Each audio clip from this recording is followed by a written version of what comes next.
Now, I'm going to bring in a young journalist that is helping us to break through this whole thing.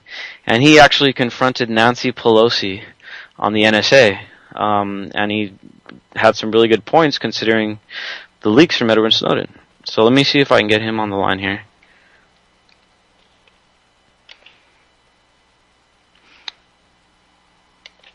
Now, Andrew is a admin with us on the Anti-Media, and he makes some awesome videos, does some awesome interviews, documentaries. I mean, you name it. Now, he was in D.C., and that's where he ran into Nancy Pelosi and confronted her about it. I believe Andrew's on the line. How's it going, man? Hey, Nick. How's it going? Pretty good. Yeah, just doing a little introduction real quick there, and we wanted to bring you on. We were talking about a little bit about Snowden and this whole this big interview that came out. I believe it was on NBC the other night, and now this whole debate basically hinged on the news station asking everybody, is Snowden a patriot or is Snowden a traitor? And it basically, the whole debate, everything that they should have been talking about got lost in that whole little drama. Now everybody goes home and says, well, I think Snowden's a patriot. Oh yeah, well, I think he's a traitor. You know, and so basically, when we allow these news stations to do that to us, and we allow the media to dictate the debate, or shrink the debate down to this minuscule thing that really doesn't matter, because it's not about Snowden's, individual character. It's not about Snowden's personality. It's about the information that he leaked.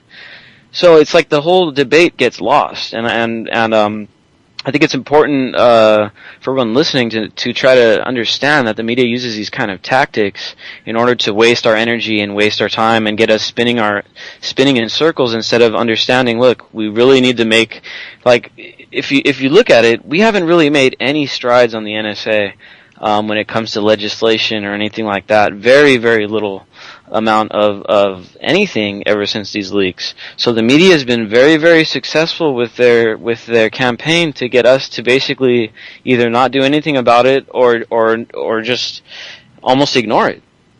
Right, and I think that's why there's so much possibility and so much potential with the alternative media being decentralized from the very centralized establishment with the same unilateral script and everything. And I think that's why what you and I are doing, as well as many, many other people out there in the community, I think that's why it is so promising, because no longer can the media have this strong hold over what we do and don't talk about. So the advent of the internet, the advent of technology is definitely making that debate a little more open and transparent, and I think that is very promising. Yeah, man, I couldn't agree more. The internet and the technology is giving us massive amounts of strides. I mean, think about what we can do now with the smartphone and Skype or live stream. And imagine trying to do that 15 years ago. I mean, it would be almost, you'd need like $50,000 worth of equipment just to try to broadcast from a remote location, you know. So everything is changing so quick, and what we have to our advantage being small independent organizations is that we're quick on our feet, and we can quickly adapt to new technology and things like that. Now these old stream organizations, Fox News, CNN, NBC, CBS, all these guys, they're dinosaurs. They're huge. They move very slowly, and it's really hard for them to move into new ideas. The only thing they can do is try to buy out companies. And it's just like any other very, very large corporation. They have basically an innovation curve where once you get over a certain point, it's very, very hard for your company to remain innovative, and all you can do is just buy out a bunch of different companies, just like Microsoft, Google, Apple, all these guys. And that's exactly what the mainstream media is going to do. So they're going to admit that they can't keep up with the evolution of the independent media. So they're going to start trying to buy people out wholesale, and there's going to be a bunch of organizations that get taken over. I'm just hoping that enough people have enough principle to say, okay, no, I'm not going to do it. I'm not going to sell out to NBC. I'm not going to sell out to Fox, But, I mean, we'll see where it goes, and I'm just hoping that we can keep it decentralized, and we have to remain decentralized by design, It has to be like intentionally decentralized, and I think that would really benefit the movement overall. Right, and I think the main problem that we're seeing now is, like you said, this centralization, not decentralization, this consolidation with all these monolithic corporations. Not only the mainstream media, where 5 corporations now control all the information we receive on a daily basis through television, but also through even food companies. Monsanto has so many subsidiary companies that essentially control the food supply. So we need to create our own media. We need to grow our own food. I mean, there's just so many facets of life here in America, and probably globally even, that need to become more decentralized. And like you said, I think we are actually decentralized by nature, but unfortunately, when the state comes in and when these big corporations come in, these multinational corporations, then we switch to this paradigm of centralization again. So I think we need to kind of break back into our nature of decentralization and work individualistically to reach our goals, I guess. Yeah, man. It's in a way I think we have to go both ways. In a way, like where we stay decentralized, but at the same time working cooperatively. Right. And working in more like horizontal organizations and things like that, where it's not going to be co-opted just because one guy gets bought out, type of thing, you know. And I think that's the way. And unfortunately, if you look at human nature, it seems more and more like there always comes along this charismatic sociopath that's able to take way too much control under too few of hands. And it happens. I've seen it happen in activist groups. I've seen it happen in nonprofits. I've seen it happen in government. I mean, companies or corporations, everything. And this new stuff, this new technology like Bitcoin, I've been doing some research on this stuff, and I met a guy that has this idea called Bit Congress. Mm-hmm. And basically, they're figuring out ways where by using the Bitcoin blockchain and like a voting system, it's basically a Bitcoin-based voting system.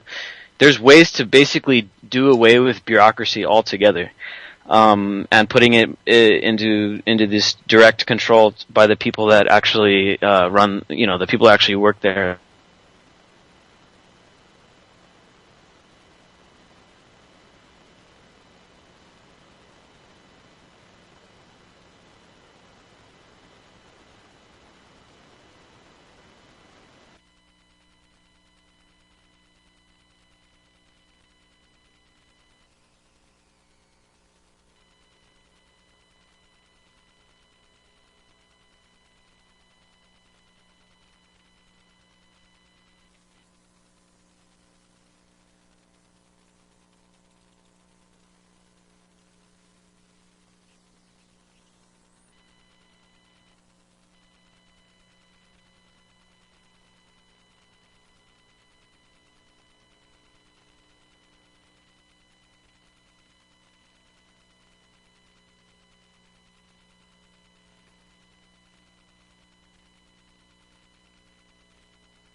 Sorry, that's something wrong with my connection here.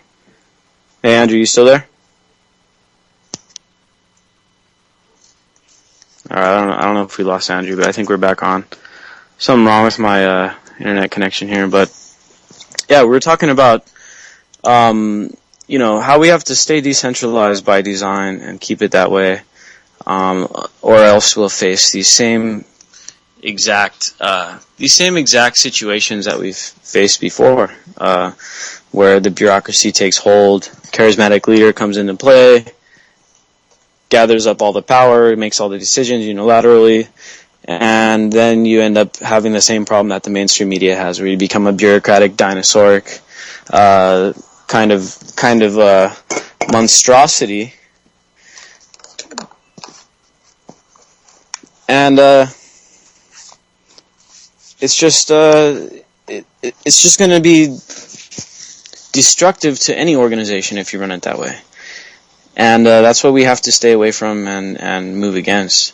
Now I'm going to try to get Andrew back on here. I think, all right, if we can get him back on.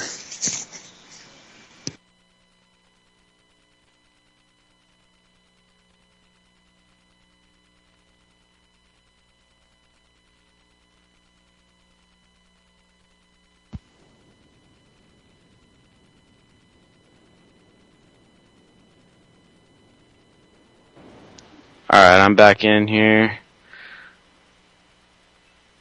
For some reason my internet went down. Alright, so I'm bringing Andrew back on, and we were going to talk about kind of what happened when he went up to DC and saw Nancy Pelosi and actually got to take a few words with her and ask a few questions. Hey Andrew, you back on? Yes, sir. Hey, sorry man, we had a little outage there for some reason. No problem. Probably the NSA messing with us. I mean, I wouldn't doubt it. I seriously wouldn't doubt it. So you got to see Nancy Pelosi. You want to tell us a little bit about what happened, how'd you get there, and what she said?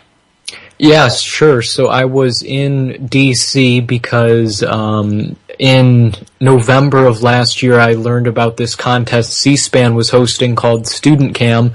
It's an annual and national video competition. Essentially, students from middle school to high school, all the way up to seniors in high school, they create video documentaries, even though it's only about a 7-minute video, so I don't know if you can really call it a documentary, but you essentially make a video, something about politics. This year's theme was what issues should Congress address in 2014, and going in, I mean, it's not like I seriously considered it because Congress is definitely going to consider something that a high school student, a video they make, but so I had actually won first prize in that competition. It was like 2,300 entries nationally for a video I created called We the People Genetically Modified on GMOs, Genetically Modified Organisms. I had some March Against Monsanto clips in there too, Nick, so props to you for spearheading that. But anyway, so I won that contest. And then C-SPAN was kind enough to fly the top 4 contestants, the top 4 winners of the contest to DC.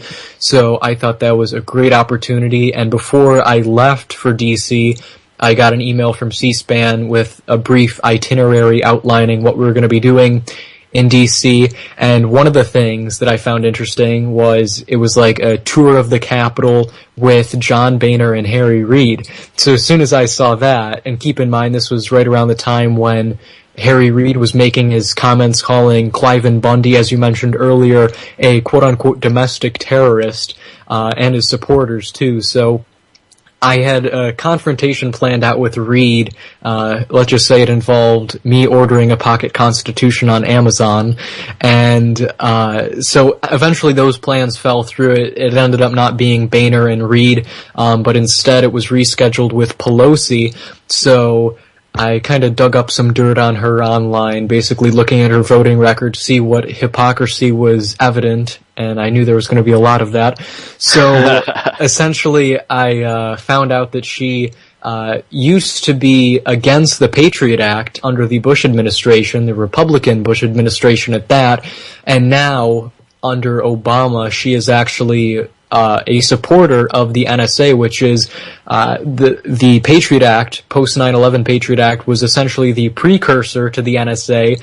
The NSA is now many times larger than the Patriot Act, and it's a much worse program, in my opinion, because it ubiquitously collects the data of every American. So I essentially confronted her when I was in D.C. We went to meet her and everything, and I said, why do you support the NSA's illegal and ubiquitous data collection? And then essentially, you could see it in the video if you post a link to that or whatever, but she essentially just rambles on in circles, makes no sense whatsoever. Instead of actually answering the question that I asked as to why she supports it, she essentially says why she doesn't support something that she didn't vote for, and she talks about this bill that Amash had proposed to defund the NSA. And then my favorite part of the whole video is I say, is the NSA a clear violation of the Fourth Amendment? And she explains it afterwards, so I give her credit for that, but right after I ask her that, she just blatantly says no. So Wow. if that's any representation of how far removed our supposed representatives are from the Constitution, it was just absurd to listen to that. And let's just say I'm glad that I recovered the footage too, because you see in the video there's two different angles. The one angle I have that's kind of my favorite because it shows what I was looking at when I did the confrontation, and that was from my cell phone. And when I was first recording it, it recorded like the first 4 minutes of the confrontation. There was 8 minutes total. So it only recorded like the first 4 minutes, and then my phone supposedly ran out of memory. So then I didn't find that out until I got back home after a long flight. But I did remember seeing C-SPAN there, and they had a cameraman there filming the whole thing unfolding. So knowing that, when I got home, I sent an email to C-SPAN, and keep in mind, right after the confrontation took place too, sorry for jumping all around, but right after that, when we were leaving the Capitol, as you could see in the press release, someone from C-SPAN, who I'm not going to specifically name because it's not like I think he's up to anything nefarious, he's just doing his job, and we all know that's the bad excuse of cops for doing anything, but he essentially said, I saw you filming the confrontation with your phone, were you planning on putting that on YouTube or anything? And at the time, not knowing that my phone hadn't recorded the whole confrontation, I was kind of like, oh, well, why does it matter? What business of it is yours? And he kind of said, well, we wouldn't want to damage C-SPAN's relationship with Pelosi. And I found that pretty curious, considering C-SPAN is supposedly objective. I mean, granted, nobody or no entity can be completely objective and unbiased, but I found that interesting. And then when I got back to C-SPAN too, C-SPAN studios in D.C., Brian Lamb, who's actually the founder of C-SPAN, I saw him and he kind of almost congratulated me on confronting Pelosi, which I found kind of neat. So yeah, that's essentially what unfolded. I was going to say something else, but that's escaping me at the moment because I just kind of rambled on. Oh yeah, that's what I was going to say. So yeah, when I got home, I emailed C-SPAN asking if I could have their version of the footage, and the response I received was essentially, well, we can't send you the footage because we had an agreement with Pelosi's office not to record any audio. So, curiously enough, apparently you could record video, but audio just wasn't allowed. And then this character from C-SPAN told me that it was an omission on his part not to relay the information to me that there would be no audio recording. But the best part about that whole thing is, and you can even see in the video that I uploaded, is you could see through like a crack between two people's shoulders in the video. C-SPAN, funnily enough, if that's even a word, their cameraman was holding out this long microphone to pick up audio. So even though they weren't allowed to record audio, somehow they had a cameraman there recording audio.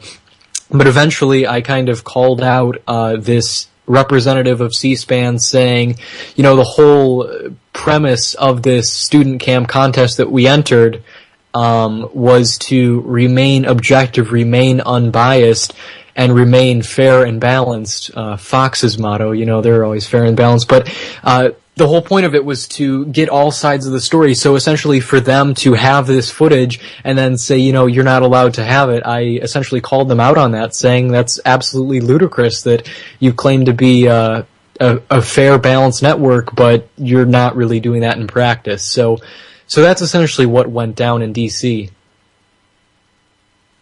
Yeah, man, that's awesome. So how'd you end up recovering the video? Well, actually, that's the thing. I kind of forgot to mention that, but I actually didn't end up recovering the video from my phone. That's why at the beginning there's just the 20 or so seconds of the confrontation from my phone angle, and then I switch over to C-SPAN's angle. So, unfortunately, I wasn't able to recover the entire footage from my phone, and I probably shouldn't even bother saying it because I have no proof to back it up. Concrete proof, that is. But once I asked the questions, once I fired like my second question to Pelosi's aide in the corner of the room, she was rolling her eyes, looking at the other aide, and right before I switch angles too, you can kind of see her like bite her lip and look over to the other aide. She pulls out her phone too as soon as I asked the question, probably like writing down my name to put on the watch list or who knows what. So it was really interesting, and I learned a lot about politics. And then too, I met with some of my local supposed representatives as well, and it was just so funny because, I mean, I have to give them props for taking the time out of their days or whatever, but as soon as I went in to meet them and everything, supposedly they're knowledgeable of the documentary I created and this award bestowed upon me, but I go in, first thing is, before even shaking my hand or saying hi or whatever, they have their photographer come in, get a nice public relations photo to post on Facebook or the website or whatever, and then the representatives talk to me superficially for like 5 minutes, and then they're on their merry way. So it was just really funny. You know, you think about all these things in your mind when you're into the activism that you and I are into, but when you actually see it in practice, see it in person, it's just takes on really a whole new meaning. Yeah, and then you actually see that these are just regular, you know, a lot of these people are just regular people. And like Pelosi, now one thing I noticed in your video, and I'm gonna give you a chance to tell everyone where to get the video, and I'm gonna post the video in the chat room after the show as well. But one thing I noticed about Pelosi in when you confronted her is that she was just babbling. Like, you can tell she was just like, she was like so surprised, and she was just babbling, and she had really no answer. And then I saw the kid in front of you turn around, and I'm just wondering, like, so these kids, you didn't really know these other guys, right? I mean, I knew them I met them 2 days before the confrontation for our 3-day trip in DC, but before that, I didn't know really any of them other than seeing their videos online after they were announced as winners. So, but yeah, Peter, he was the kid next to me. He was in the middle, I think. It was just so funny to see his reaction, because when I was actually confronting Pelosi, I wasn't paying attention, as a lot of people who do interviews or do confrontations probably know. Sometimes you're just experiencing the moment, and everything around you is kind of a blur. So I didn't see his face until I actually saw the C-SPAN footage. So that was just hilarious. I could tell he was trying to like hold in his laughter or just kind of hide from whatever he was feeling inside. So that was pretty funny. But yeah, it does really bring on that's two things I was going to mention. One, it really shows that they are actually human in some respect, that they can fumble, and it shows that they are really weak, and that one single question from a teenager can kind of knock them off their feet and make them a little nervous, and that's a good thing. I think that shows how much power we the people truly wield, and that's great. And the second thing is the fact that they are just completely lost without their teleprompters, and I can't really call them out too much on that because I don't consider myself to be the most articulate in spontaneous speaking situations, but it's just really funny when they're speech writers. I mean, I don't know if Pelosi is a speech writer, but when they're off the teleprompter, off the pre-approved questions, it just shows how truly vulnerable they are.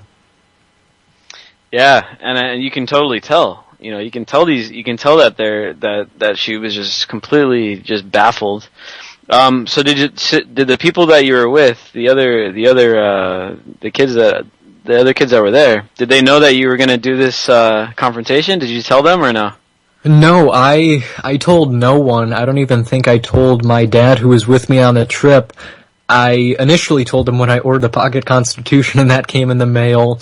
I told him about the confrontation I had planned with Reed, but as far as Pelosi, I don't think I told anyone beforehand. And also, I would like to emphasize 2 points right now, too, because just for the sake of posterity, I guess. One is that I am a nonviolent individual. I believe in voluntarism. I believe in the non-aggression principle. And for anyone who would think that I would ever resort to violent means to ask the question to Pelosi or whatever, that's just not me. So I just want to get that out there as clarification for anyone who may be wrestling with those ideas. And also, I would have so much greater respect for Pelosi, even if she said a few more ums and stumbled a little bit more. I would have so much more respect for her if she could just be honest and say why she supports the NSA, why she supports these unconstitutional measures that jeopardize our national security and our rights. I would have so much more respect for her if she could just be candid about it and come out and be genuine. But when these politicians with these hyperinflated egos just regulate the laws and sign these laws, as Pelosi says, you have to pass the bill before you know what's inside. I'd have so much more respect for them if they were just honest about why they believe things, or even if they don't believe them and say, I actually don't believe in this, I'm controlled by corporate dollars. If they could just say that, that'd just be great, and I wouldn't have to call them out and embarrass them like I did with Pelosi, in my opinion. So, I mean, if they could just be transparent, which is kind of the antithesis of government, that would just be great. So I just want to put that out there. Yeah, and transparency would be a nice thing to have, and Obama ran on it, so obviously it's a good talking point. It's a good, in the polls it's a good thing. Everybody wants transparency. But unfortunately, no, government can't really deliver that, because if they did, then people would say, okay, well, we shouldn't have this kind of government, because the things that they're doing, if we actually saw it transparently, we wouldn't be very proud. Exactly. And it goes back to this whole thing with this whole patriot traitor thing. If we want to talk about traitors, I mean, Pelosi is definitely one of them, because these are the people, like you said when you confronted her, that are supporting these measures that are violating the Constitution. And now most of the people that are in jail, I'd say at least 50% of the people that are in jail or prison right now haven't actually violated the Constitution. They're in jail over nonviolent means, drug charges and things like that. But we're talking about congressmen going against and breaking the Constitution. I mean, if you ask me, these are offenses that aren't only, they shouldn't just lose their job or be impeached. I mean, these people should be facing prison. Right. And that's another thing with this whole VA nonsense with the whole Shinseki, and is Shinseki going to step down? I don't know. Is he going to step down, or is he going to get fired? Is he going to resign, or is Obama going to fire him? That was the whole debate. I mean, it all goes back to the main point that I was getting to with this whole show, is that they keep on narrowing down our debates. They keep on saying, okay, well, maybe we should actually be having a debate on whether government is actually needed or not. But instead, they bring the debate all the way down to this Hillary Clinton, Jeb Bush. So is it going to be Hillary or is it going to be Jeb? It's like, and like 80% of the people are like, please, I don't want either one. But the media just keeps feeding it and feeding it and feeding it, and then eventually it becomes inevitable. And unfortunately for us, even though I don't think that the old stream media is controlling the news cycle, they are still controlling the news debate and the media debate, and I think that's where we need to start really breaking away from this old stream crap, and stop letting them control the debate so much, and say whether it's just fire Shinseki or have Shinseki resign. How about Shinseki should go to prison, because on his watch, hundreds of people died on phony waiting lists so that people can get paid bonuses. I mean, this stuff is insane, the way that they've dumbed down these debates.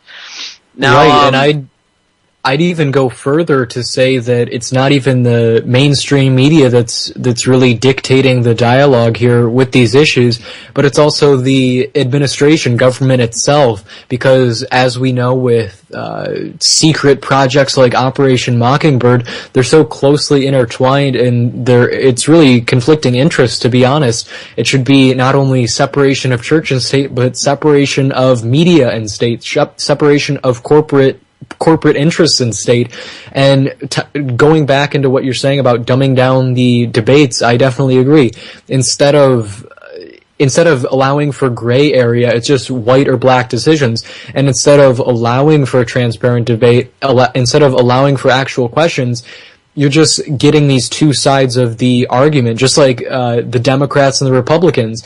Instead of actually allowing time for debate, you're just getting these two different sides to kind of butt heads and just war against the question of whose side is going to be on whose instead. Yeah, it's this whole idea of, are you with me or are you against me? And it's one of those things where I think the majority of people, and I know at least 40% of people identify as political independents. Yeah, they're registered voters, but they're not Republican or Democrat. So, I mean, besides the amount of voters that are registered, think about all the people that don't vote. They probably don't consider themselves Republican or Democrat. So the majority of people actually don't identify with any of this crap that these guys are spewing out. But unfortunately, due to their let's not don't get me wrong. They're very, very good at that. They're very, very good at what they do. Yeah, they may not be as big as they once were. They may not be as influential as they once were. But they're extremely good at influencing the debate and programming these ideas into people and getting them to think, okay, Republican, Democrat, even though the independents outnumber both parties. But they've successfully narrowed down the debate. Now, before you go, I just want to get a quick opinion from you about Snowden. And what do you think about Snowden? What do you think about all the leaks, Glenn Greenwald, the whole situation? Do you think that you think they're doing it right? Do you think they're doing it wrong? Do you think that there's something fishy going on? What do you think? I think Snowden should. These questions of, is he a traitor, is he a hero, like you mentioned earlier, I think those are irrelevant. I think what's important is the fact that Snowden himself has sacrificed his life, his comfortable living, to leak these documents so important in the future of our country and the future of freedom. And I think that really takes some guts, and I applaud him for that. But what I really don't understand, so yes, I think Snowden is a hero in that regard, but what I don't understand is, I mean, I guess it's not so dramatic as I'm making it out to be, but what I don't understand is why Snowden was willing to do an NBC interview of all networks and everything. That, I mean, I guess it's the first American interview he's done, but that really perplexed me. Like I said, with the intimacy of media and the state, I was actually surprised that he'd be so willing to do an interview, and not only an interview, but also, as I read online, the whole interview was like 4 hours or something, so I find that really interesting. I also would appreciate if NBC, and I know they won't, if they would post the entire raw interview somewhere, because as we know with some of Snowden's 9/11 comments, there was some censored material. So how do we know what else wasn't said or wasn't aired in the interview with him on television? So those are some questions I have. I think I still do have a lot of respect for. Well, still, I make it sound like I didn't at one point, but I have a lot of respect for Glenn Greenwald too. The fact that he, as Snowden said in the interview, he consulted supposedly with the United States government as well to make sure that none of the leaks he released would be damaging in any direct way. So I guess I really don't see what the administration is touting that Snowden or Greenwald or whoever was doing wrong. Sure, they violated a non-disclosure agreement, but as Snowden said in the interview, if something, whatever's legal just because something's legal doesn't mean that it's right. Or just because something's illegal doesn't mean, that it's wrong, I guess. I kind of messed that up a little bit, but just because there's a law that says you shouldn't do something, it doesn't mean that it's wrong, I guess. Yeah, and all their arguments aren't backed up by any facts. They can't prove that any of the NSA leaks have caused any harm. They also can't really prove that the NSA leaks have caused any good. All they're backed up by is rhetoric. And non-stop rhetoric coming from all their partnered media outlets and all these guys that that just keep piping up the administration talking points and all that stuff. And of course, Fox News artificially, superficially counters the argument with another artificial argument. So it's like it goes like completely in the wrong direction, and everyone on Fox News and all these misled patriots are completely going in the wrong direction and stuff. So yeah, man, it's something that we can work for and work toward. I guess we could say is to continue this independent streak with the media, continue to see these numbers decline in the television and the establishment media. And I guess what we have to watch out for is that as these guys get real desperate, just like Time Warner and Comcast and all these guys, because they're losing all their TV revenue and stuff, and so now they're going to try to monopolize on the internet market. Same thing is going to happen in the media. The media is going to lose their TV market, and they're going to try to buy out all these cool, innovative news websites. Like, I mean, for instance, BuzzFeed, and these kind of companies. If they're not already bought out by now, I mean, these are the kind of companies that are public utilities. Basically, they're publicly owned companies and stuff. And they can get bought out, and they can get taken over and things like that, and that's something we got to watch for. Now, Andrew, before you go, I just wanted to give you a chance to let everyone know where they can find that video that we were talking about, the confrontation with Pelosi, and all your other work. Yeah, sure. You can go to andrewdemeter.com. That's Andrew, Demeter.com. You could also go to youtube.com/teentake, TEENTAKE.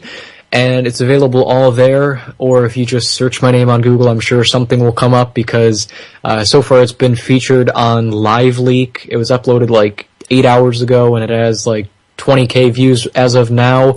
And also it was on StoryLeak. Anthony Gucciardi from InfoWars, it was featured on his site. So yeah, youtube.com/teentake is probably the best place to go. Nice, man.